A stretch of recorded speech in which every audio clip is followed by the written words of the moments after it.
یه هوای تازه تر گفتیم از رفتن و خوندیم از سفر، میخواستیم مثل پرنده ها باشیم، آسمونو حس کنیم، رها باشیم.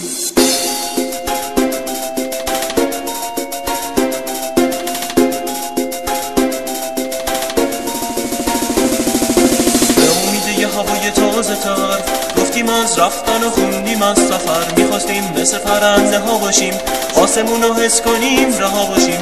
اومدیم دل به دریا بزنیم، رنگ خورشید رو به شب ها بزنیم، اما نه اینجا سر به غربته، سقفمون یه کوره بار حسرته.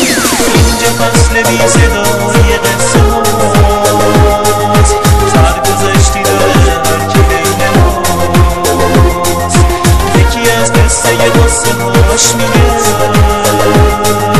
یکی از غربت قصه هاش میگه.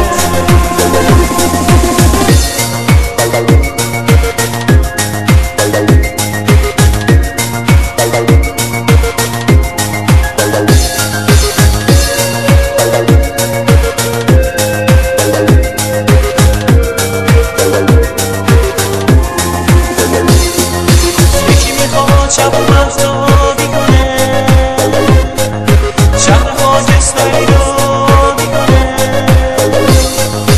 دلمون تنگه سکوت رو بشکنیم،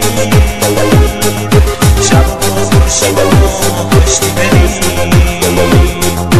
دلمون تنگه سکوت رو بشکنیم، شب و با خورشید و ما پشتی بریم.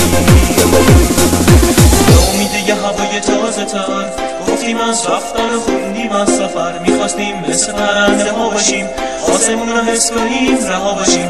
اومدیم دل رو به دریا بزنیم، رنگ خورشید رو به شب ها بزنیم، اما نه اینجا سر به غربته، سهممون یه کوله بار حسرته. اینجا فصل بی صدای قصه هاست، سرگذشتی داره هر که بین ماست،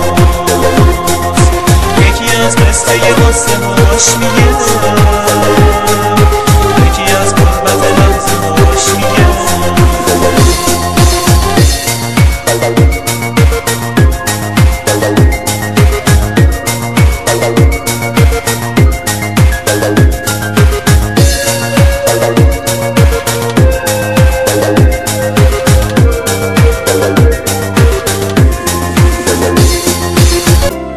نگران منی که نگیر دلم، واسه دیدن تو داره میره دلم. نگران منی مثل بچگیام، تو خودت میدونی من ازت چی میخوام.